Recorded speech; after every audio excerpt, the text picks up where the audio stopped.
ang Panginoon ang aming mabuting pastol at hindi kami mangangailangan na anuman. Pinapatnubayan niya kami sa kanyang luntiang pastulan. Pinapangunahan niya kami sa siping ng tahimik na tubig. Pinanauuli niya ang aming kaluluwa. Pinapatnubayan niya kami sa landas ng katwiran, alang-alang sa kanyang pangalan.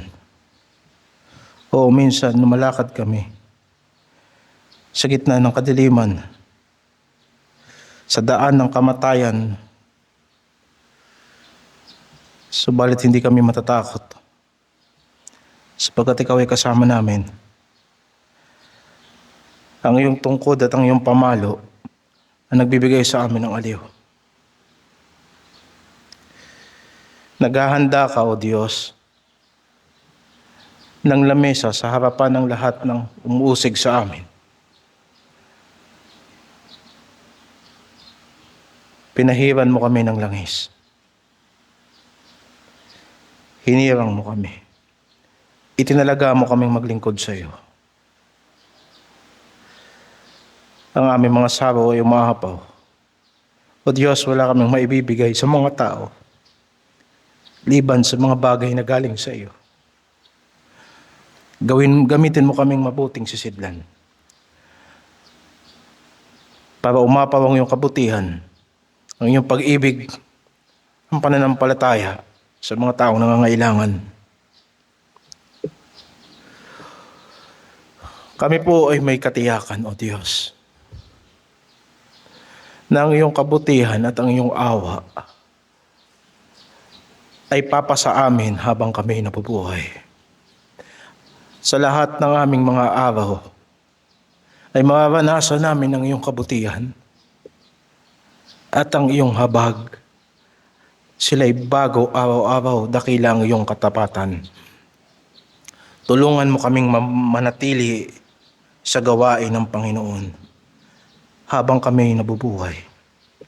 At ngayong umaga, turuan mo kami ng iyong katwiran. Sa pangalan ng Panginoong Hesukristo. Amen. Ipagpapatuloy natin ang ating pagbasa sa Matthew chapter 3,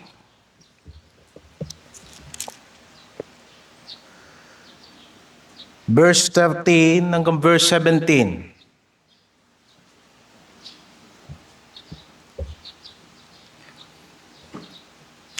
Na magkagayoy naparoon si Jesus mula sa Galilea at lumapit kay Juan sa ilog ng Jordan upang siya ay bautismuhan niya. Datapwat ibig siyang sansalin ni Juan na nagsasabi, kinakailangan ko na ako'y iyong bautismuhan at ikaw ay naparirito sa akin? Ngunit pagsagot ni Juan ay sinabi sa kanya, payagan mo ko ngayon, sapagkat ganyan ang nararapat sa atin, ang pagganap sa buong katwiran, na magkagayoy pinayagan niya siya. At nang mabautismuhan si Jesus, pagdakay umahon sa tubig, at narito nabuksan sa kanya ang mga langit, at nakita niya ang Espiritu ng Diyos na bumababang tulad sa isang kalapati, at lumapag sa kanya, at narito ang isang tinig na mula sa mga langit na nagsasabing, ito ang sinisinta kong anak, na siya kong lubos na kinalulugdan.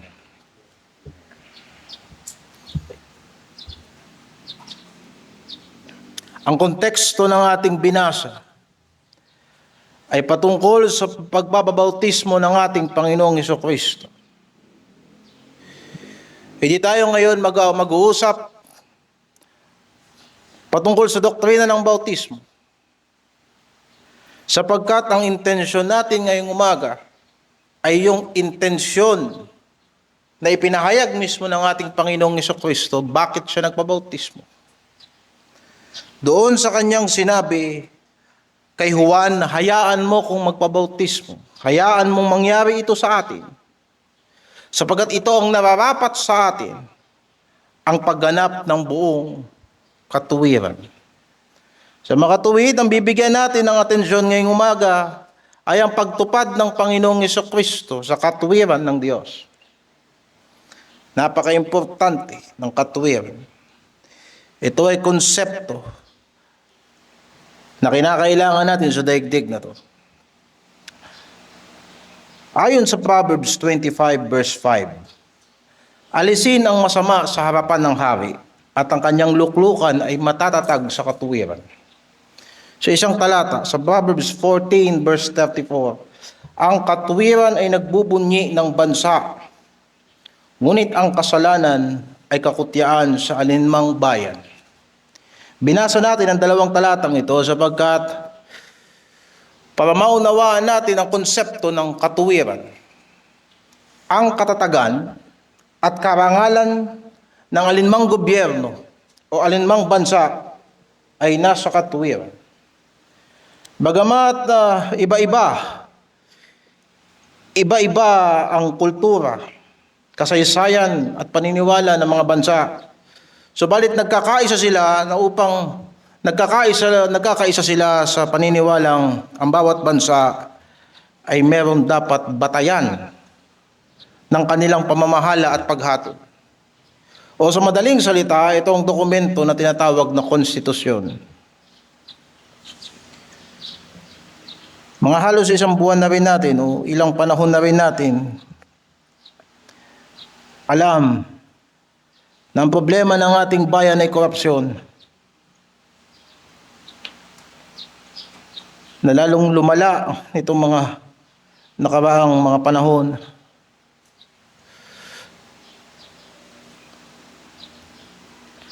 Sinabi ng kawikaan, alisin mo ang kasamaan sa harapan ng hari at ang kanyang pamamahala ay matatatag sa katuwiran.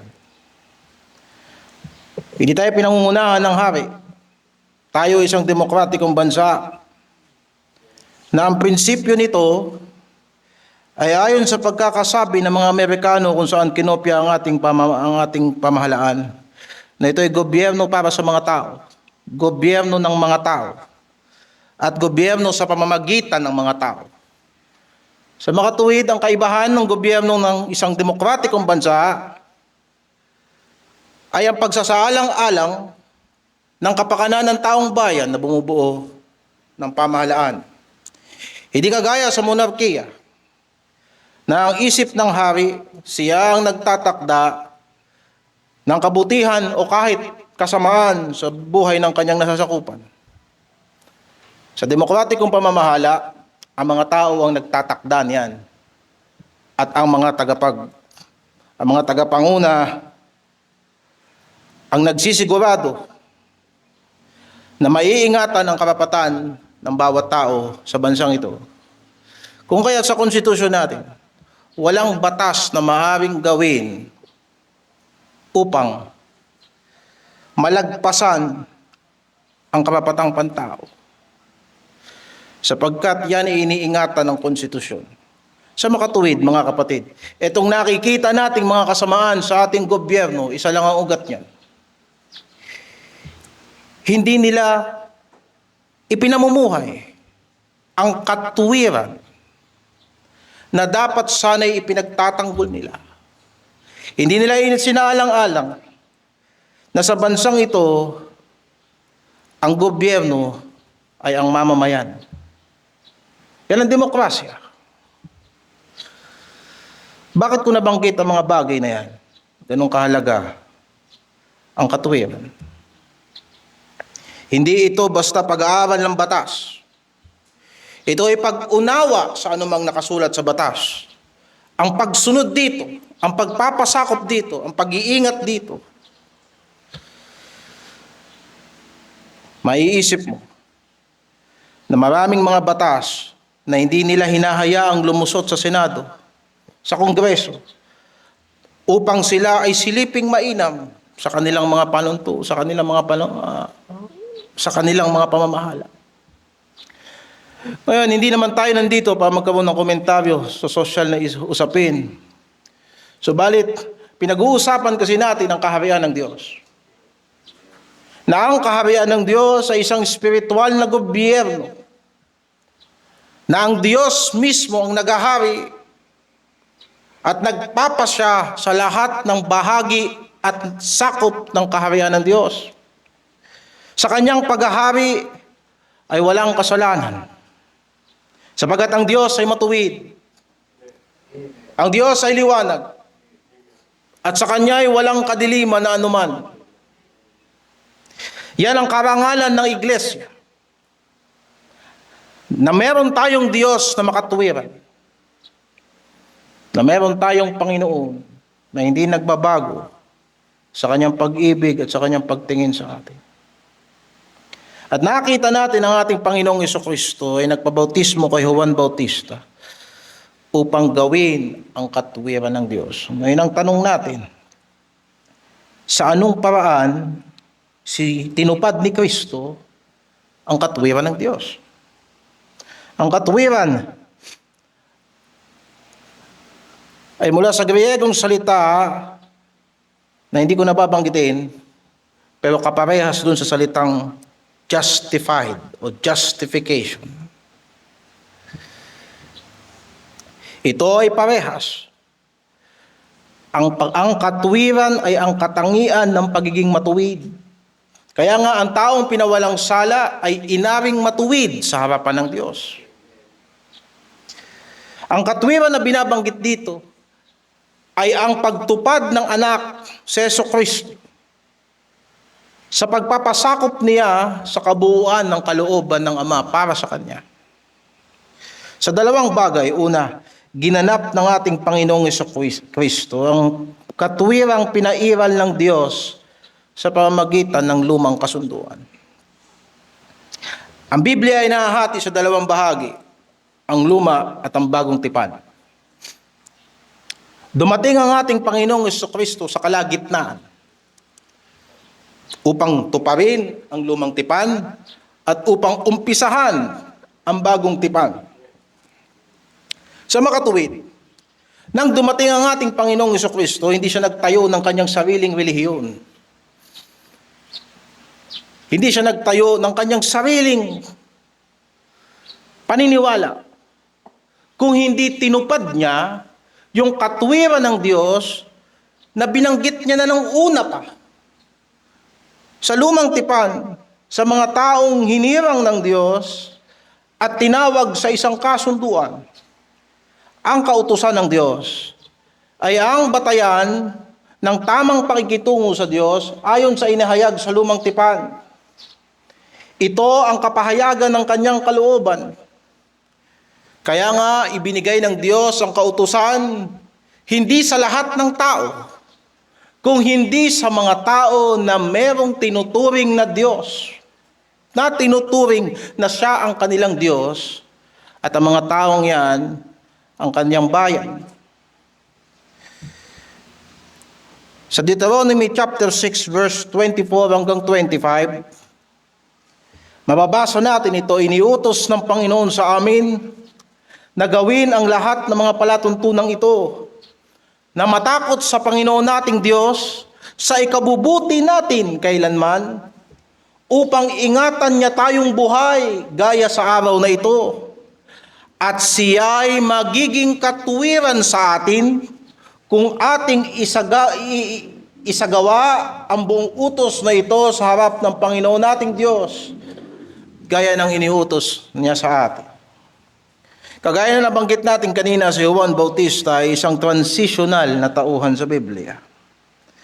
Sa Matthew 11 verse 13, sinabi ng Panginoon na lahat ng mga propeta at ang kautusan ay hanggang kay Juan nagsipanghula.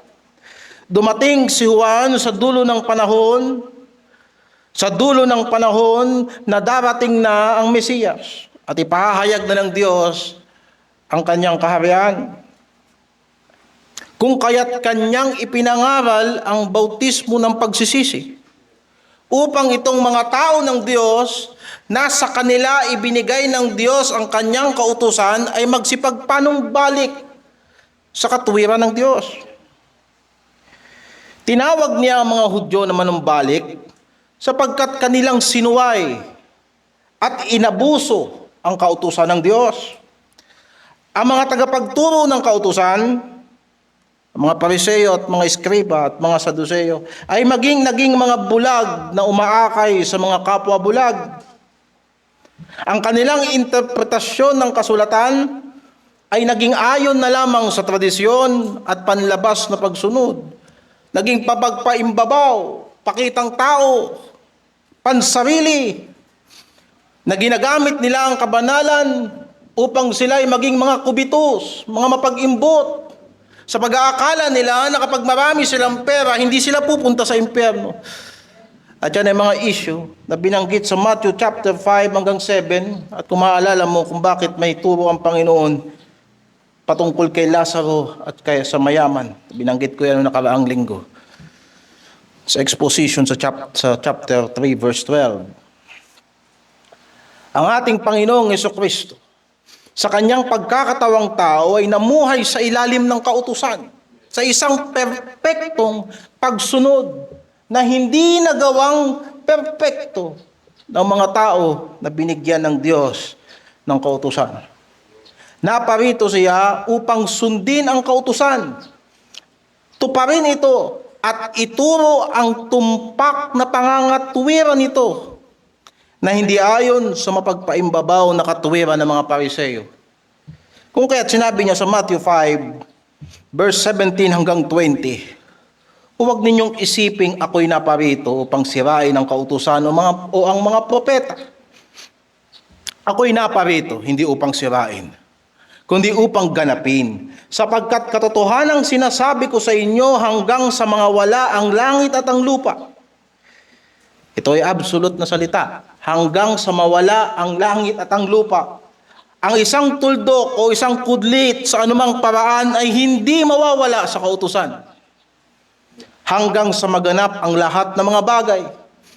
Kaya't ang sino mang sumuway sa isa sa kaliit-liitang mga utos na ito at ituro ang gayon sa mga tao, ay tatawaging kaliit-liitan sa kaharian ng langit. Datapwat ang sino mang gumanap at ituro, ito'y tatawaging dakila sa kaharian ng langit. Sapagkat sinasabi ko sa inyo, na kung hindi hihigit ang inyong katwiran sa katwiran ng mga Eskriba at mga Pariseo, sa anumang paraan na hindi kayo magsisipasok sa kaharian ng langit.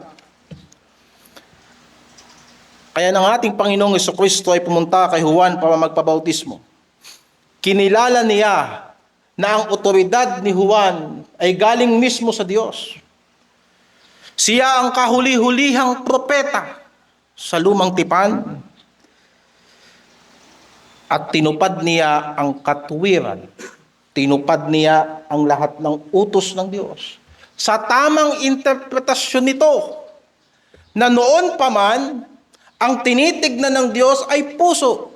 Maling bagay na isipin na sa bagong tipan lang tinitignan ng Diyos ang puso. Sa lumang tipan pa lang tinitignan na ng Diyos ang puso. Maalala natin ang kautusan sa Deuteronomio, ibigin mo ang Panginoon mong Diyos ng buong puso mo. At nang pinili ng Diyos si David, tumingin ang Diyos sa puso ni David. Kaya lamang, nang hindi na binigyan ng atensyon ng tao ang pangangailangan niyang panloob, ang bawat kautusan ng Diyos ay nagiging papagpaimbabaw na lamang. Na ibinalik ng Panginoon sa bagong tipan na ganito, sinasabi ninyong huwag pumatay, sinasabi ko sa inyo, nang sino man magtatanim ng sama ng loob sa kanyang kapatiran ay mamamatay tao. Yun ang tamang interpretasyon ng kautusan. Na kahit sa lumang tipan mababasa mo, huwag kang magtatanim ng galit sa iyong kapatid.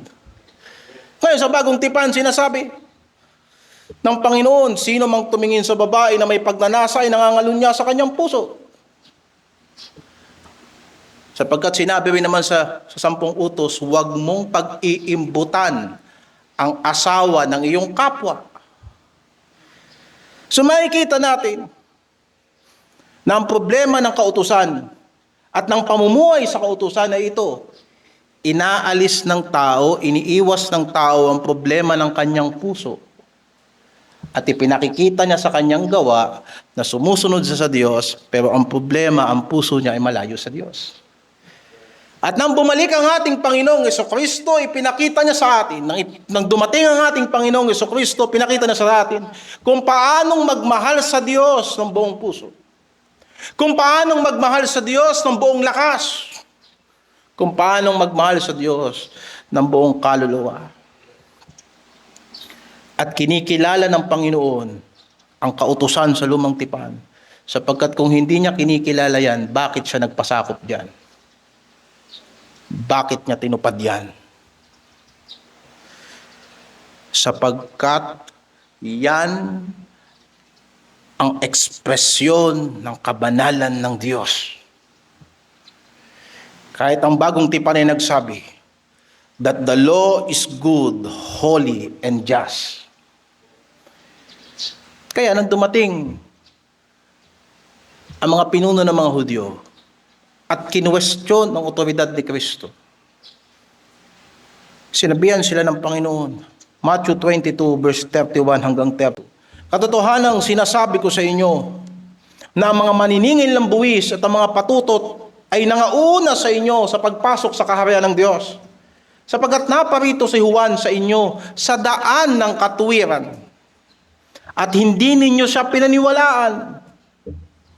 Datapwat pinaniwalaan siya ng mga maniningil ng buwis at ng mga patutot, at kayo sa pagkakita ninyo nito ay hindi kayo nangagsisi pagkatapos upang magsipaniwala sa Kanya. Diyan sa talatang yan, sinabi ni Kristo, alam niyo yung pinangaral ni Juan, yun ang daan ng katuwiran. Pero kayo mga Pariseo, mga Eskriba, ayaw niyong makinig. Hindi kayo naniwala kay Juan.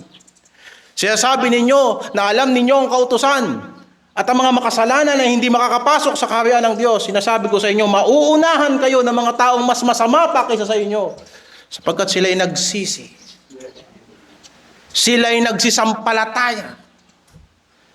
Pero kayo hindi kayo makakapasok, sapagkat nung nakita ninyo ang daan ng katuwiran, hindi nyo pinaniwalaan. So makatuwid mga kapatid, na nagpabautismo ang ating Panginoong Jesucristo, ipinakita niya na siya ay nagpapasakop sa katuwiran ng Diyos na ipinahayag na ng una. Siya ang katuparan ng pangako ng Diyos kay Abraham, na nang si Abraham ay sumampalataya sa Diyos, ibinilang itong katuwiran sa kanya ng Diyos. Siya ang katuparan ng mga hula ni Moses at ni David at ng mga propeta. Pangalawa, ang ating Panginoong Hesukristo, ang kaganapan ng katuwirang papairalin ng Diyos sa bagong kasunduan. Sinasabi na natin kanina na ang Panginoong Jesucristo ay dumating sa gitna ng bagong tipan at lumang tipan. Bakit siya nasa gitna? Sapagkat sa pamamagitan niya gagawa ang Diyos ng isang bagong kasunduan. Na ang katuwiran nito ay hindi na naaayon doon sa katuwiran na ipinahayag ng Diyos sa una, kung hindi sa pamamagitan ng isang higit na katuwiran upang ang mga tao ay makapasok sa kaharian ng Diyos. At ipinakita ng Panginoon na siya ang gaganap ng katuwirang ito. Nang siya ay nagpabautismo, nagsalita ang Ama sa langit. Nabasa natin na nang mabautismohan si Jesus, pagdakay umahon sa tubig at narito nabuksan sa kanya ang mga langit at nakita niya ang Espiritu ng Diyos na bumababang tulad sa isang kalapati. At lumapag sa kanya at narito ang isang tinig na mula sa mga langit na nagsasabi, ito ang sinisinta kong anak na siya kong lubos na kinalulugdan. Dalawang bagay ang titignan natin dito. Una, kinilala siya ng Ama na anak ng Diyos. Ito ang sinisinta kong anak. Ayon sa patotoo ni Juan, John 1:30 hanggang 34, sinabi sa kanya ng Diyos na kapag ka nakita mo kung kanino bababa ang banal na Espiritu, siya ang magbabautismo sa Espiritu at sa apoy. At sinabi ni Juan, aking nakita at pinatotohanan kung ito ang anak ng Diyos. Bakit kailangang italaga ng Ama ang anak? Sapagkat ayon sa Psalms chapter 2 verse 6 hanggang 8, inilagay ko ang aking hari sa aking banal na bundok ng Sion. Aking sasaysayin ang tungkol sa pasya. Sinabi ng Panginoon sa akin, ikaw ay aking anak, at sa araw na ito ay ipinanganak kita. Humingi ka sa akin, at ibibigay ko sa iyo ang mga bansa na iyong pinakamana, at ang mga pinakadulong bahagi ng lupa ay iyong pinakaari. Ang pagkilala ng Ama sa anak ay ang pagtatalaga sa kanya bilang hari sa kaharian ng Diyos at tagapagmana sa lahat ng mga bagay na sa Diyos. Kung sinasabi ni Juan Bautista na ang kaharian ng Diyos ay narito na, ang pagkilala ng Ama kay Kristo bilang anak ay nagpapakita na si Jesucristo ang hari sa kaharian ng Diyos. At kung may hari, merong ipapatupad ang hari. Hebrews chapter 1 verse 8 hanggang 9, tungkol sa anak ay sinasabi, ang iyong luklukan o Diyos ay magpakailanman, at ang setro ng katuwiran ay isang setro ng iyong kaharian. Iniibig mo ang katuwiran at kinapuutan mo ang kasamaan. Ang implikasyon nito ay ang Panginoong Jesucristo ang magpapahayag ng katuwiran ng Diyos, at sa Kanya dapat makinig at sumunod ang lahat. Isipin mo kung si Jesucristo ang hari sa kaharian ng Diyos, sa makatuwid, mahirap sabihin na hindi si Jesucristo ang batas sa kaharian ng Diyos. Ang trono mo, O Diyos, ay trono magpakailanman. Katuwiran ang setro ng iyong kaharian. Sa Pilipinas lang tayo nakakita ng gobyerno na hindi pinaniniwalaan ng tao. Pero hindi ganyan sa paggogobyerno ng Diyos. Kung sinabi ng Panginoon, ito ang aking iniibig na anak, at tinignan mo sa awit na ang ibig sabihin, yan ang hari.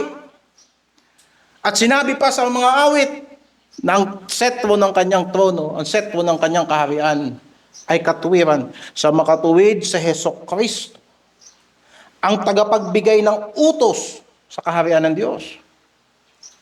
Ang umiiral ang kautusan ng Diyos sa kaharian ng Diyos. May kalooban ang Diyos sa kanyang kaharian, at ang kalooban ng Diyos na yan ay sa pamamagitan ng ating Panginoong Jesucristo. Tignan mo sa Mateo 17:5. Matthew 17 verse 5. Narito ang isang maningning na alapaap ay lumilim sa kanila. At narito ang isang tinig na mula sa alapaap na nagsasabi, ito ang sinisinta kong anak na siya kong kinalulugdan. Siya ang inyong pakinggan. Ang pagkilala ng Ama kay Kristo ay nag-uutos sa atin na makinig tayo kay Kristo. At yan ang pag-iral ng kaharian ng Diyos.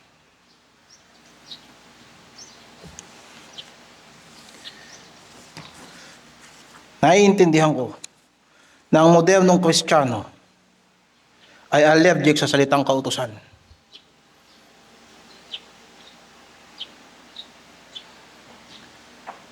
Pero gusto kong ipaunawa sa inyo na bahagi sa Great Commission na ipinapagawa sa iglesia, turuan ninyo silang sumunod sa lahat ng pinag-uutos ko. Di ba nakasulat yun sa Mateo 28? Sa ganung paraan, pinapalawak ng Diyos ang kanyang paghahari sa pamamagitan ng ating Panginoong Jesucristo. Naiintindihan ko at naiintindihan natin na hindi tayo naligtas sa pamamagitan ng kautusan. Kung hindi sa pamamagitan ng pananampalataya sa ating Panginoong Jesucristo. Pero gusto ko ipaunawa sa iglesia ngayong umaga kung ano ang puwang ni Kristo bilang ulo ng iglesia. Ang kanyang pagiging anak ng Diyos ay ang kanyang katayuan bilang hari sa kaharian ng Diyos. Kung kaya't umiiral ang kaharian ng Diyos sa mga katuruan at kautusan ng Panginoong Hesus. Iniibig niya ang katuwiran at kinapupuotan niya ang kasamaan. Sa madaling salita, sa pananampalatayang Kristiyano, kapag sinabi ng Panginoong Hesukristo na huwag nating gawin, masama yun. At pag sinabi ng Panginoong gawin natin, yun ang kabutihan. Ganun lang kasimple. Ang kanyang salita ang magiging batayan sa araw ng paghuhukom. Mateo 7:24 hanggang 29. Ang bawat dumirinig ng aking mga salitang ito at ginaganap ay matutulad sa isang matalino na itinayo ang kanyang bahay sa ibabaw ng bato. At lumagpak ang ulan at bumaha at umihip ang mga hangin at hinampas ang bahay na iyon at hindi nabagsak sapagkat natatayo sa ibabaw ng bato. At ang bawat dumirinig ng aking mga salitang ito at hindi ginaganap ay matutulad sa isang taong mangmang na itinayo ang kanyang bahay sa buhanginan at lumagpak ang ulan at bumaha at umihip ang mga hangin at hinampas ang mga bahay na iyon at nabagsak at kakilakilabot ang kanyang pagkabagsak. At nangyari nang matapos na ni Jesus ang mga salitang ito ay nangatilihan ang mga karamihan sa kanyang mga aral sapagkat sila'y kanyang tinuturuang tulad sa may kapamahalaan at hindi gaya ng kanilang mga eskriba. Na sinasabi ng Panginoon, ang inyong kaligtasan ay nakadepende sa aking salita. At huwag natin pagkamalian, kagaya ng isang mababaw na interpretasyon ng Matthew 7:24-29, na sasabihin ng mga Kristiyano na ang mga bagyong tinutukoy dyan ay ang mga bagyo sa buhay na ito. Hindi yan ang konteksto niyan. Sapagkat ang pinag-uusapan dyan ay ang huling panahon sa araw ng paghuhukom. At ang ebidensya, umatras tayo ng ilang talata. Verse 21 at verse 22. Hindi ang bawat nagsasabi sa akin ng Panginoon, Panginoon ay papasok sa kaharian ng langit, kundi ang gumaganap ng kalooban ng aking Ama na nasa langit. Marami ang magsasabi sa akin sa araw na yaon. Ibig sabihin, ito ay isang panghinaharap na pangungusap ng ating Panginoong Hesukristo. Na darating ang araw na ang mga tao ay haharap sa Kanya. Marami ang magsasabi sa akin sa araw na yaon, Panginoon, Panginoon, hindi baga nagsipaghula kami sa iyong pangalan? At sa pangalan mo'y nagsipagpalayas kami ng mga demonyo at sa pangalan mo'y nagsigawa kami ng maraming makapangyarihan, gawang makapangyarihan, kung magkagayo ipahayag ko sa kanila, kailanman hindi ko kayo kilala. Magsilayo kayo sa akin, kayong manggagawa ng katampalasanan. At anong klaseng tao ang haharap sa Panginoon sa araw na yon? Dalawang klaseng tao lang. Yung isa, nakagaya ng isang taong pantas na nakinig ng salita ni Kristo at nagsagawa noon. At yung isang klase ng tao na mangmang na matapos niyang makinig ng salita ng Diyos, hindi niya isinagawa. Parehas silang haharap sa hagupit, pero isa lang ang matitira. Yung taong nakinig sa salita ng Diyos at nagsagawa nito. Hindi ba?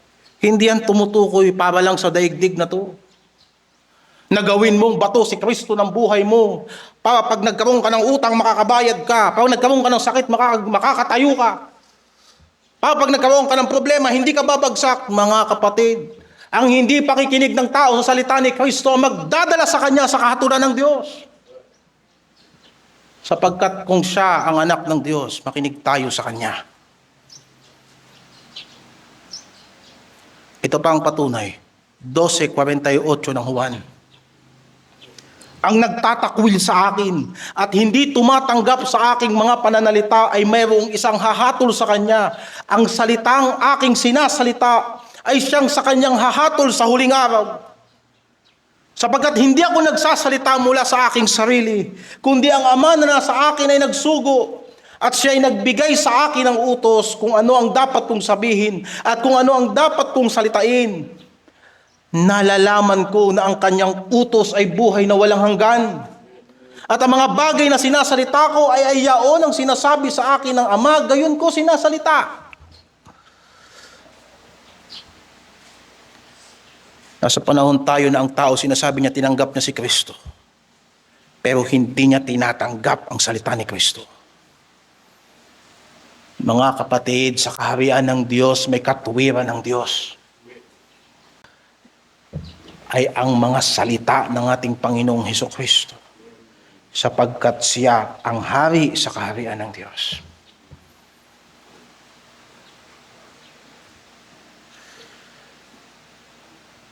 Kaya pag tinignan mo ang aklat ng Mateo, pag dumating tayo sa exposition ng chapter 5 hanggang chapter 7, pinakikita dyan ng Panginoon sa atin sa pamagitan ng pagtuturo ng ating Panginoong Hesukristo kung ano dapat ang pamumuhay ng mga taong nasa kaharian ng Diyos.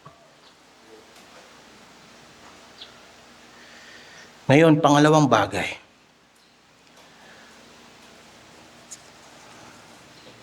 Una, kinilala siya ng Ama na anak ng Diyos. Pangalawa, ipinahayag ng Ama ang kanyang kaluguran kay Kristo, na siya kong lubos na kinalulugdan. O alalahanin natin na ang pagbababautismo ng Panginoong Hesukristo ang simula ng kanyang ministeryo. Ang anak ng tao ay hindi naparito upang paglingkuran, kundi upang maglingkod at ibigay ang kanyang buhay na pangtubos sa marami. Mateo 20:28. Nang siya ay mamamatay na, nanalangin siya sa Ama. John 17 verse 4, niluwalhati kita sa lupa, pagkagawa ko ng lahat ng iyong pinagagawa sa akin. Sa makatuwid, ang buhay ng ating Panginoong Hesukristo ay isang buhay ng paglilingkod. Hindi una sa tao, kung hindi paglilingkod sa Diyos. At yan naman ang sinabi ni Apostol Pablo sa Filipos 2. Na bagamat siya ay nasa anyong Diyos, ay nagpakumbaba. At siya ay nag-anyo kagaya ng isang alipin. Bakit ko binabanggit ang mga bagay nito? Sapagkat sa lumang tipan, merong tinawag ang Diyos na lingkod niya na kanyang kinalulugdan. Sa Isaiah 42, talatang 1. Isaiah 42 verse 1, narito, ang aking lingkod na aking inaalalayan, ang aking hinirang na kinalulugdan ng aking kaluluwa, isinakanya ko ang aking espiritu. Siya'y maglalapat ng kahatulan sa mga bansa. Nabasa natin ito na natupad sa buhay ng ating Panginoong Hesukristo. Patungkol sa kanyang paglilingkod sa mga tao na may kababaan ng loob sa kabila ng maraming gustong sumira at pumatay sa kanya. At itong Isaiah chapter 42 verse 1 ay direktang binanggit ni Mateo. Matthew chapter 12 verse 14 hanggang 21. At nandyan na rin yung interpretasyon kung paano ito ginamit sa buhay ng ating Panginoong Hesukristo. Basahin natin. Matthew 12:14 verse 21. Nagsialis ang mga Pariseo at nagpulong laban sa kanya, kung paanong siya'y mapupuksa nila. At pagkahalata ni Jesus ay lumayo roon, at siya'y sinundan ng marami, at kanyang pinagaling silang lahat. At ipinagbili niya sa kanila na siya'y huwag nilang ihayag, upang matupad ang sinasabi sa pamagitan ng propeta Isaias na nagsasabi, narito ang lingkod ko na aking hinirang, at minamahal ko na kinalulugdan ng aking kaluluwa. Hindi ba parehas yun ang binasa natin sa Isaias? Isa sa kanya ko ang aking espiritu, at ihahayag niya ang paghuhukom sa mga hintil. Nakita natin dito ang paglilingkod ng ating Panginoong Hesukristo,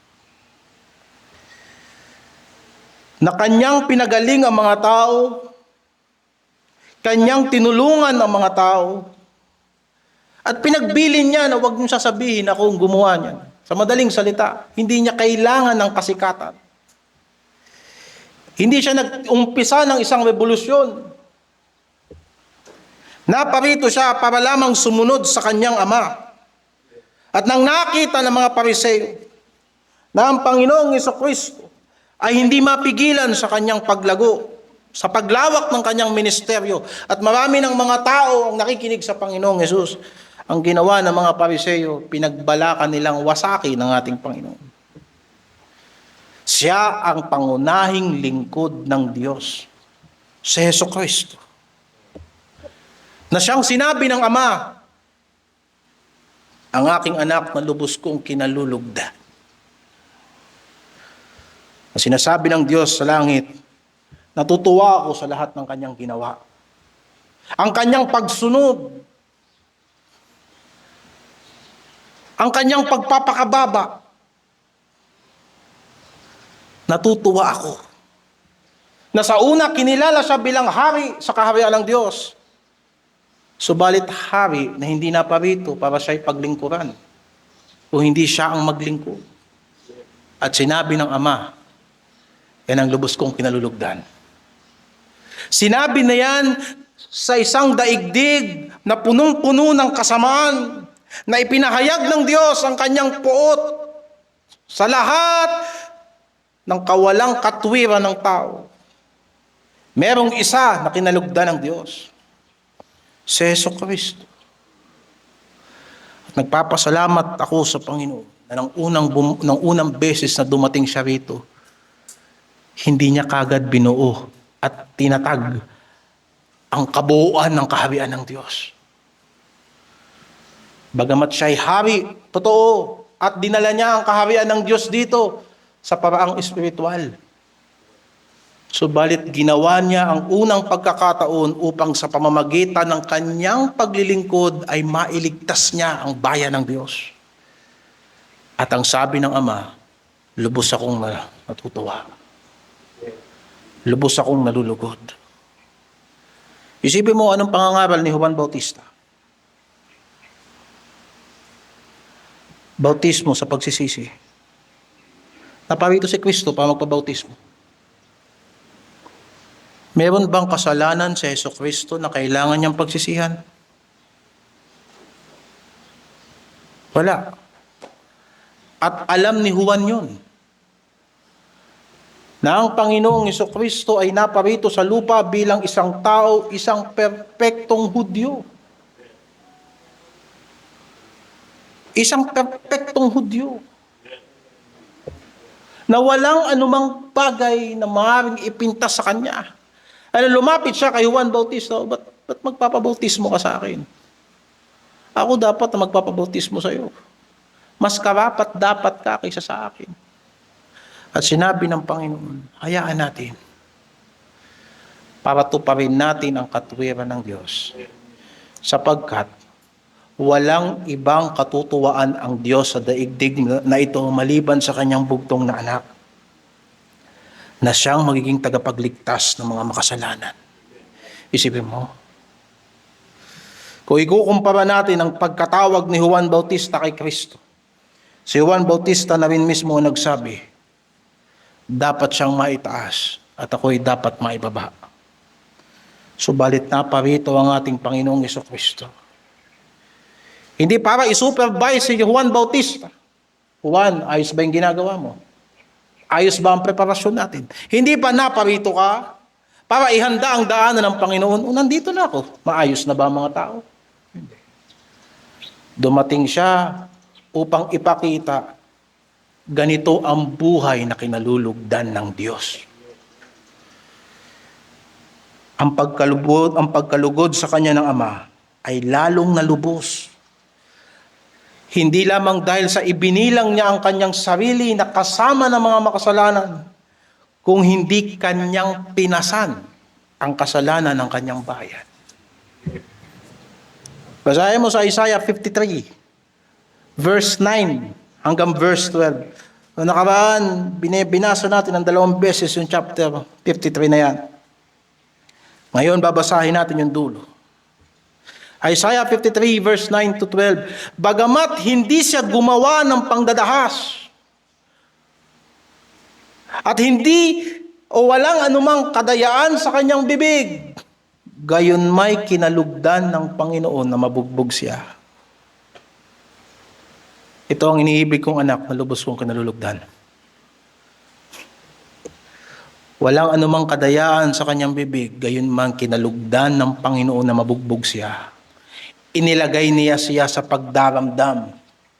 Pagka iyong gagawin ang kanyang kaluluwa na pinakahandog dahil sa kasalanan, makikita niya ang kanyang lahi, pahabain niya ang kanyang karawan, at ang pagkalugod ng Panginoon ay lalago sa kanyang kamay.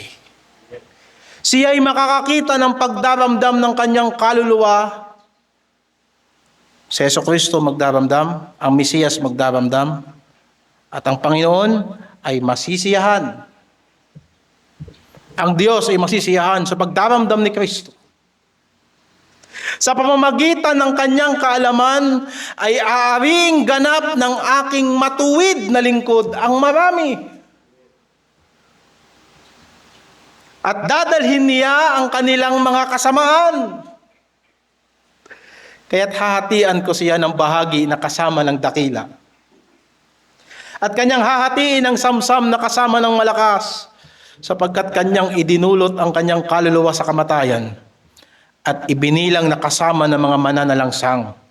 Gayon may dinala niya ang kasalanan ng marami at namagitan sa mga mananalangsang.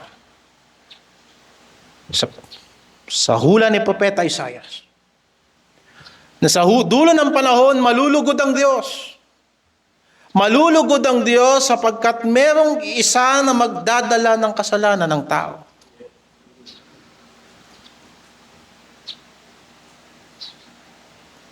Kaya lumapit siya kay Juan na nagpabautismo.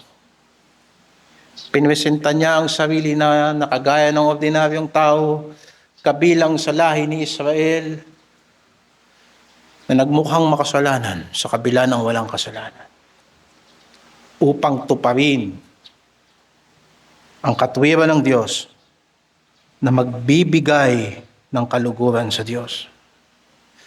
Sinabi ni Apostol Pablo sa 2 Corinthians chapter 5 verse 21.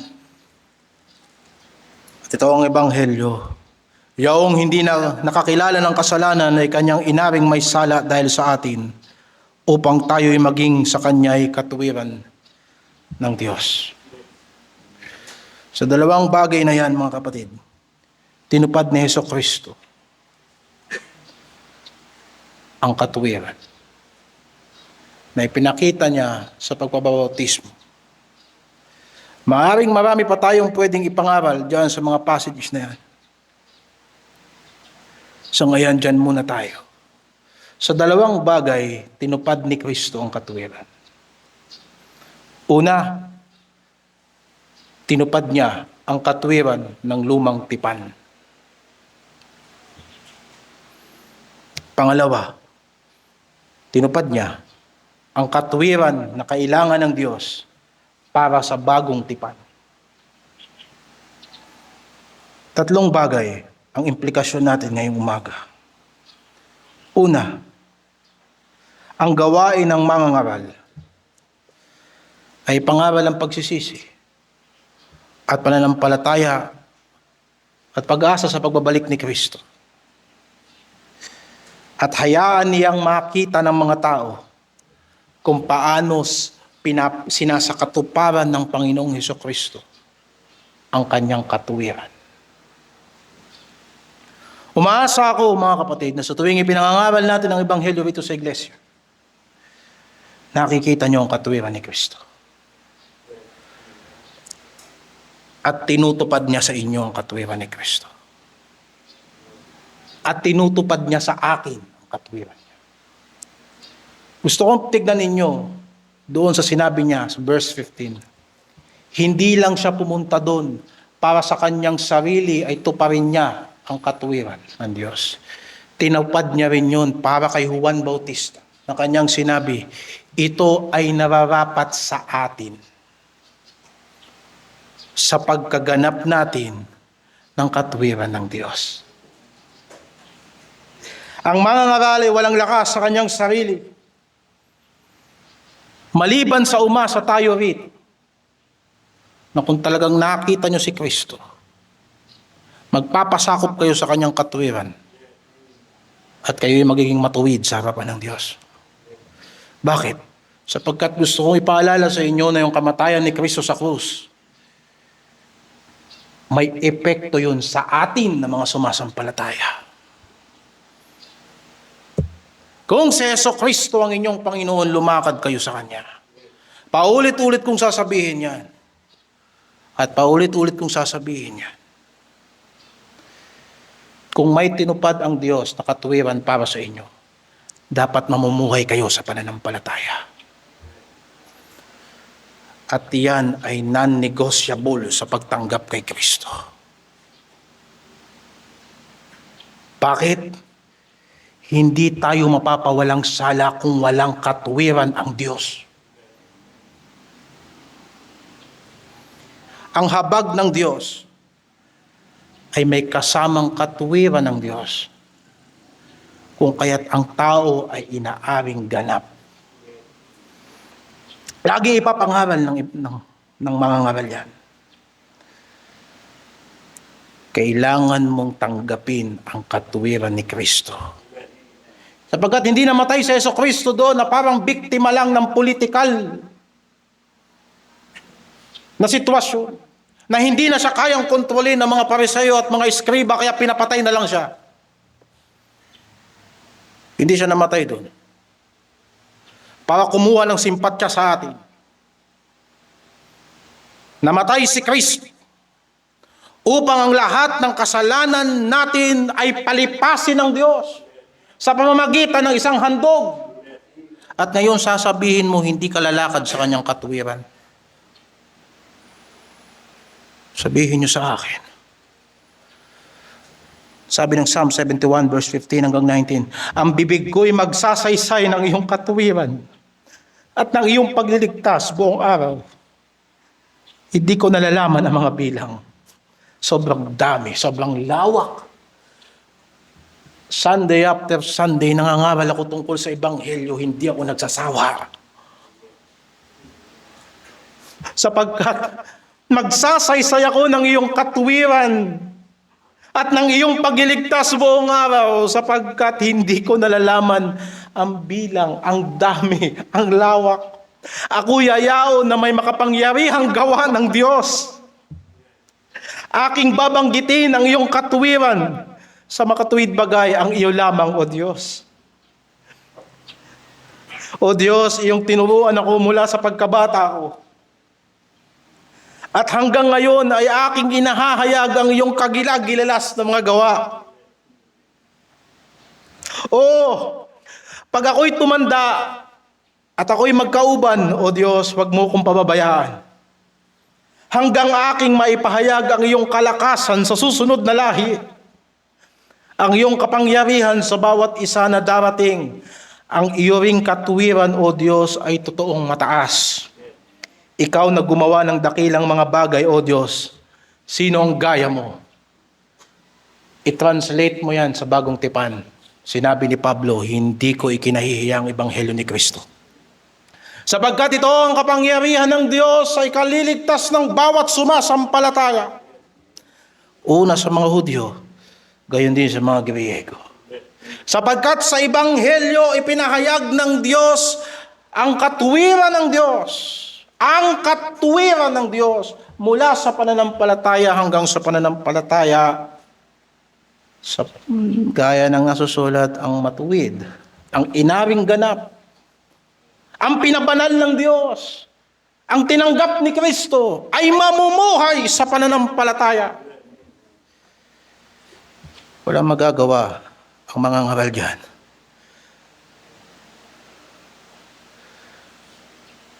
Kung maging kagaya kayo ng mga Pariseo na ipinangaral sa inyo ni Juan Bautista ang daan ng katuwiran, pero dahil sa pagmamatuwid nyo sa inyong sarili, hindi kayo makakarating sa pagsisisi. Mauunahan kayo ng mga adik. Mauunahan kayo ng mga tao na pag-aakala ninyo hindi maliligtas. Pero sa iyong pagmamatuwid, ikaw pa lang hindi makakapasok sa kaharian ng Diyos sapagkat iniiwas mo ang puso mo sa Panginoon.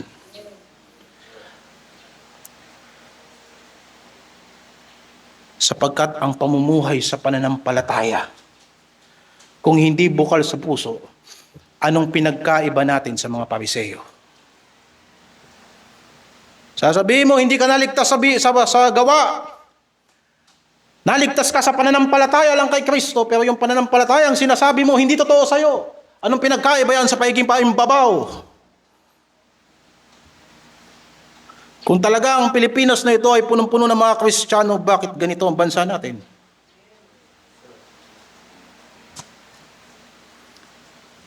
Bakit mas mahaba na ang oras ng mga nagpapakilalang Kristiyano sa social media kaysa sa salita ng Diyos? At ngayong linggo na to, ilang beses ka nagdasal ng taimtim. Ilang beses kang umiyak sa harapan ng Diyos na yung bagay na pinaglalabanan mo sa isip mo na hindi mo mai-surrender kay Kristo, hindi mo iniyak sa Diyos. Hindi ba? Mga kapatid, sinasabi ko ito upang tumingin kayo kay Kristo. Siya ang kinalugdan ng Diyos. Sa pag-aakala natin na sa pamamagitan ng mga gawa natin, kinalulugdan tayo ng Diyos. Binabawian natin ng Diyos. Gagawa tayo ng kasalanan, pagkatapos magpapakitang gilas tayo sa simbahan, o balik tayo natin, magpapakitang gilas tayo sa simbahan, pagkatapos saka tayo gagawa ng kasalanan. Anong pinagkaiba natin sa mga Pariseyo at mga Eskriba? Mga paimbabaw. Walang pinagkaiba yun. Sinasabi ng Panginoon, mga taong ito lumalapit sa akin, pero ang kanilang puso malayo sa akin. Kaya ipinangangaral ko sa inyo sa Jesucristo. Sapagkat ang pamumuhay sa pananampalataya ay ito. Si Kristo ay nabubuhay sa akin. Galatia 2:20, hindi ba? Ako'y napakong kasama ni Kristo. Gayun pa may hindi ako nabubuhay. Si Kristo ang nabubuhay sa akin. At ang buhay na ipinabubuhay ko sa laman ay ibinubuhay ko sa pananampalataya. Huwag mo sabihin namumuhay ka sa pananampalataya kasi gawa ka ng gawa ng kasalanan, pero ang lakas ng loob mo na tumayo sa harapan ng Diyos na parang wala kang ginawa. Sinasaktan mo ang banal na Espiritu. Alam natin ang kalooban ng Diyos, ayaw nating sumuko. Sasabihin mo bang namumuhay ka sa pananampalataya? Iniisip mo ba? Di mo ba alam na ang kabutihan ng Diyos yan na magdadala sa atin sa pagsisisi? O nag-iipon ka ng poot ng Diyos sa araw ng paghuhukom?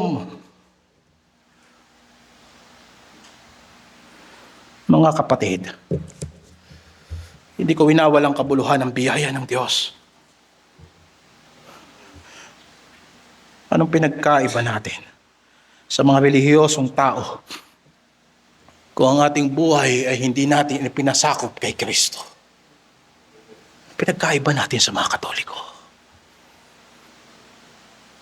Sa mga taong nag-aakala na pag kumain, hindi sila kumain ng dinuguan, makakapunta sila sa langit. Anong pinagkaiba natin doon? Hindi ba parehas lang yan na walang takot sa Diyos? At hindi nagpapasakop sa katuwiran ng Diyos. Ito ang katuwiran ng Diyos na ipinahayag sa Ebanghelyo. Na ang tao ay dapat mabuhay sa pananampalataya. At hindi ibig sabihin niya na isang araw wala kang pera, umasa ka sa Diyos, nagkapera ka. Kahit ang walang Diyos, mas maraming pera kaysa sa'yo. At ang mga tao sa lumang panahon, wala silang pera, pero hindi nila itinakwil ang pananampalataya nila. Ano ngayon ang pananampalataya? Ano ngayon ang pananampalataya?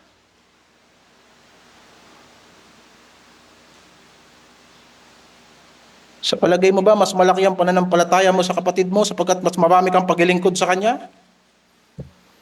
O sa palagay mo naman, mas malakas ang pananampalataya mo sapagkat kahit na hindi ka naglilingkod sa Diyos, okay lang sa'yo. Hindi yan ang batayan ng pananampalataya. Ang pananampalataya ito kung si Jesucristo ay nabubuhay sa atin. Ang katunayan ng pagkakaroon ng buhay sa pananampalataya ay ang pamumuhay ng Panginoong Hesukristo sa atin. Mauubusan ako ng salita na kapapaliwanag sa konseptong ito. Kagaya na sinabi ko kanina, ang trabaho lang ng mga ngaral ay ituro ang pagsisisi at pananampalataya. Hindi ko trabaho na baguhin ang puso ninyo. Pero kung hindi babaguhin ng Diyos ang puso ninyo, malaki ang problema nyo sa Diyos. Mga kapatid, yan ang dahilan kung bakit may mga iglesia.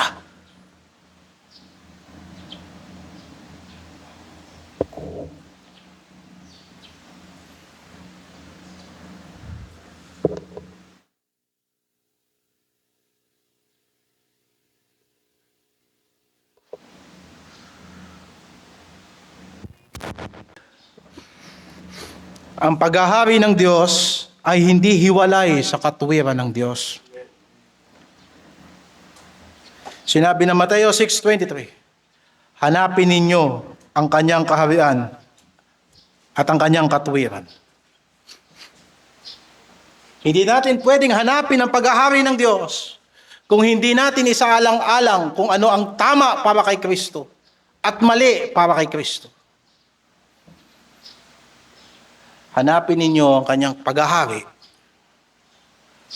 Naisin natin na pagharian tayo ng Diyos.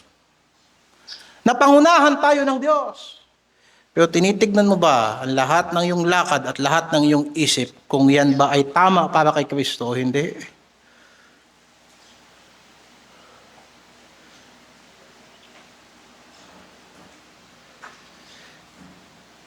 Parang kagaya ng mga tao yan sa gobyerno na magsasabing naglilingkod sila para sa bayan na kanilang winawalang kabuluhan ng konstitusyon. Na maglilingkod ka sa kaharian ng Diyos. Gusto mong maging tagasunod ni Kristo sa kanyang kaharian, pero ayaw mo ng kanyang katuwiran. Hindi ba yun ay rebellion sa hari? Hindi pwedeng paghiwalayin yun. Ano bang tingin natin sa mga hari? Ay kagaya ng fairy tale? No. Pinag-uusapan natin dito ay hari ng buong sangkalawakan na may kakayanang bumuhay at pumatay. Isipin mo, sa kanya ka gagawa ng kasalanan, ito pinangaral ko na ng linggo ng gabi. Hindi natin pwedeng paghiwalayin ang paghahari ni Kristo sa buhay natin at pagpapasakop natin sa kanyang katuwiran.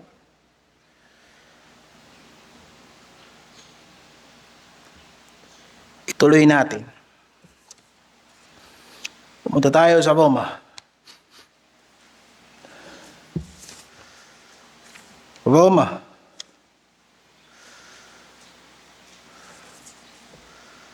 Roma 14. 17.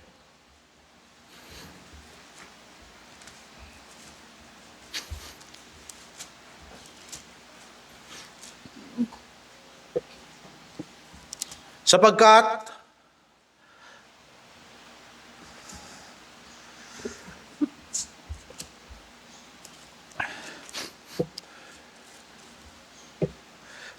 ang kaharian ng Diyos ay hindi ang pagkain at pag-inom, kundi ang katuwiran at ang kapayapaan at kagalakan sa Espiritu Santo.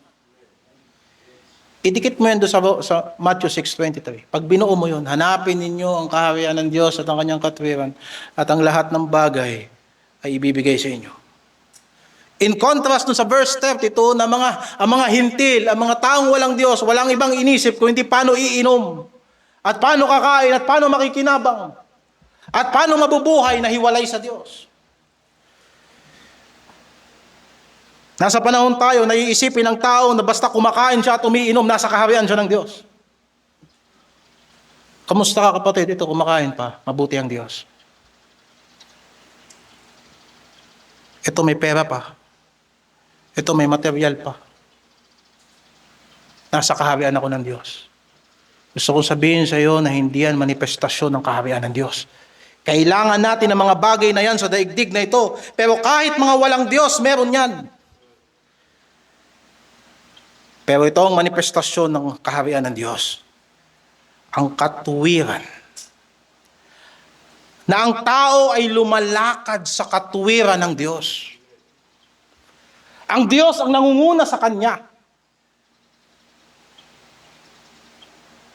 At meron siyang kapayapaan sa kalooban ng Diyos. Napakahirap sumunod sa Diyos kung wala kang kapayapaan sa kalooban ng Diyos. Ito ay nagdudulot ng agam-agam. At minsan ipaparana sa iyo ng Diyos yan para malaman mo talaga sa sarili mo kung pinaghaharian ka niya o ikaw ang naghahari sa sarili mo. Sapagkat kung ikaw ay pinaghaharian ng Diyos, matututo kang lumakad sa kanyang katuwiran na may kapayapaan. At masasabi mo, oh Diyos, kahit masasaktan ako sa kalooban mo, na para akong lumalakad, pinadadaan mo ko sa libis ng kamatayan, na magkabila ay bangin. At gusto kong sabihin sa inyo na hindi yan larawan ng pagbabackslide. Yan ay larawan ng pangunguna ng mabuting pastor sa kanyang mga tupa, na minsan pangungunahan ka ng Diyos sa lugar na hindi mo gusto. Pero ang sabi niya, yung pamalo mo, yung tungkod mo, yun ang nagbibigay sa akin ng kaaliwan. Natitiis ko kasi nagtitiwala ako sa iyo. Diyan mo malalaman na pinaghaharian ka ng Diyos. Natututo kang maging mapayapa sa kalooban ng Diyos.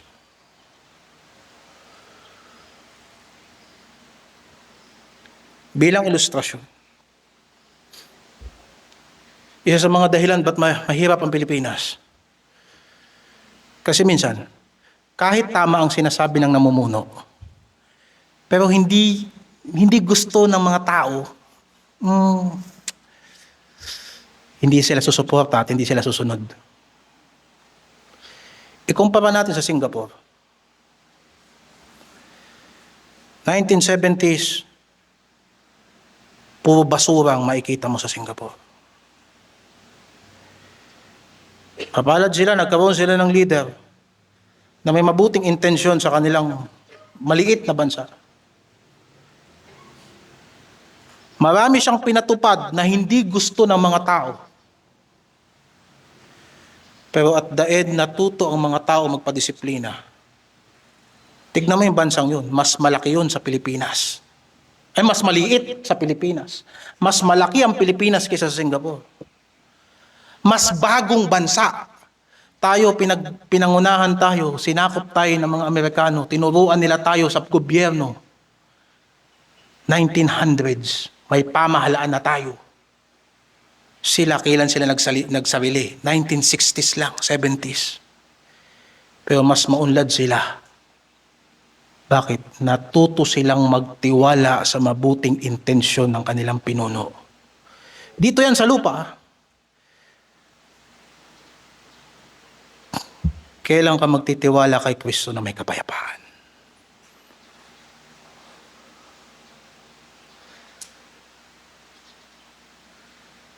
Kailan magsasalita si Kristo at ang sasabihin mo, Panginoon, magsalita ka, makikinig ako.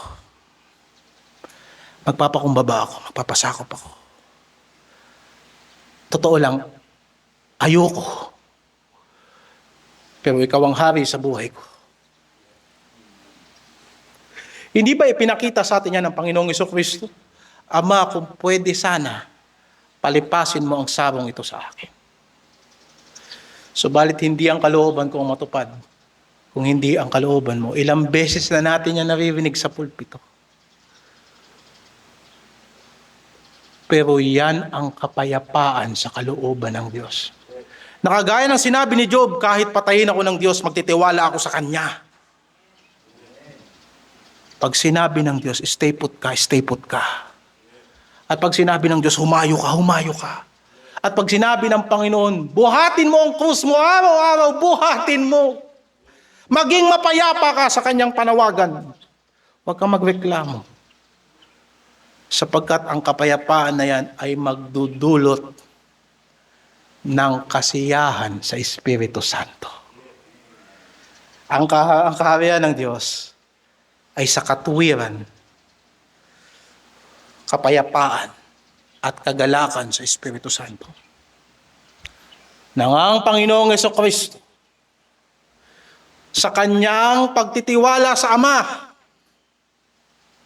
nang sinuntok siya, nang pinagsalitaan siya ng masama, hindi siya gumante, pinagkatiwalan niya ang kanyang sarili sa Diyos, na marunong humatol ng matuwid. Sa kanyang pagtitiis, sinabi ng banal na kasulatan, nagkaroon siya ng kasiyahan na kanyang natapos ang kanyang takbuhin at misyon sa lupa. Hindi pwede maghiwa-hiwalay ang mga bagay na yan. Mga kapatid, tinupad ni Kristo ang katuwiran ng Diyos. Kaya nga, kung siya ang katuwiran mo, huwag kang mga tuwiran sa Kanya. Sabi mo siya ang katuwiran mo. Yung katuwiran mo sa harapan ng Diyos nagsasalita sa iyo. Pinapasuko ka niya para dalhin ka niya doon sa Diyos. Nananalangin tayo sa pangalan ni Kristo. Lahat ng inaasam-asam natin sa buhay na to ay makakamit lamang natin dahil kay Kristo. Ngayon, hindi ka makikinig kay Kristo.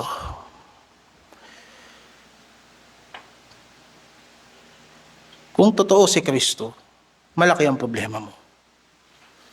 O baka hindi totoo si Kristo sa'yo. O baka hindi ka talaga sumasampalataya. Ganun pa man. Kung naniniwala tayo sa Panginoong Jesucristo, mga kapatid, dito tayo nakatayo. Bawat isa sa atin ay binigyan ng Diyos ng kalayaan para alamin natin sa ating sarili kung anong mabuti at masama para sa atin. Tama yun. Kaya nga ang paghahari ng Diyos ay hindi galing sa daigdig na ito. Ito ay kagaya ng pagdating ng banal na Espiritu sa buhay natin, na imbis na alamin mo kung ano ang tama at mali para sa iyo, tanungin mo na kung ano ang tama para sa Diyos at mali para sa Diyos. Yun ang ibig sabihin ng hindi nabubuhay sa sarili.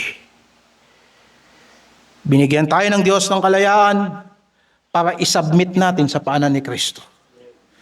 Kung hindi yan ang paghahari ng Diyos, ano ang paghahari ng Diyos? Tulungan nawa tayo ng Panginoon. Manalangin tayo.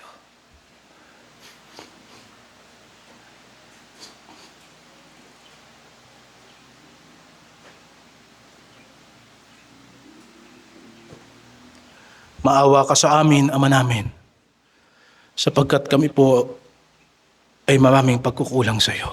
Maawa ka sa amin, Panginoon. Maawa ka sa amin, sapagkat gusto namin na pagharian mo kami.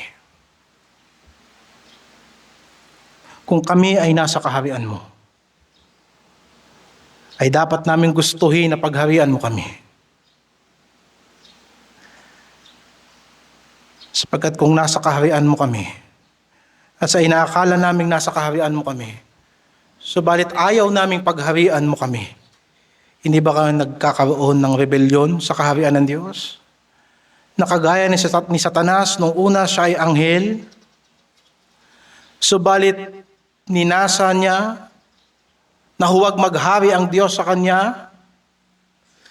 Ito ba'y pananampalataya ng mga dyablo? O Diyos, iparanas mo sa amin ang iyong katuwiran. Iparanas mo po sa amin ang kapayapaan na nasa iyong salita. Iparanas mo sa amin ang kaligayahan na matapos namin na masunod ang lahat ng iyong kalooban na may buong pagtitiwala. Mabuhay ka sa amin at mahayag ka sa aming buhay. Salamat po sa huling araw na ito ng Nobyembre, sa huling araw na ito sa amin ng isa na namang taon sa buhay ng Iglesia. Habang lumalapit kami sa iyo, at ikaw naman ay lumalapit sa iyong pagbabalik, lalo naming nakikilala ang iyong paghahari. Lalo naming naiintindihan ang iyong salita. Panginoon, kinikilala po namin na kung wala ka, wala kaming magagawa. Napakataas po ng pamantayan mo, Panginoon. Pero hindi kami nadi-discourage sa pagiging imposible na sa aming lakas, na sa aming sarili maabot namin ang iyong pamantayan. Hindi kami nadi-discourage. Ang pagiging imposible nito sa amin ay lalo pang ang nagtutulak sa amin na lumapit kay Kristo, ang daan at buhay at katotohanan. Upang makarating kami sa iyo, Panginoon. Upang makalapit kami sa iyo. Makahingi kami sa iyo ng biyaya. Makatagpo kami sa iyo ng awa. Kung meron sa amin na hindi pa sumasampalataya kay Kristo, O Diyos, tulungan mo na sumampalataya sa Panginoong Hesukristo. At sa aming evangelistic service, lukuban mo kami ng iyong Espiritong Banal upang maipangaral namin ang katwiran ng Diyos na ipinahayag sa Ebanghelyo sa pangalan ng Panginoong Hesus. Ito ang aming samot dalangin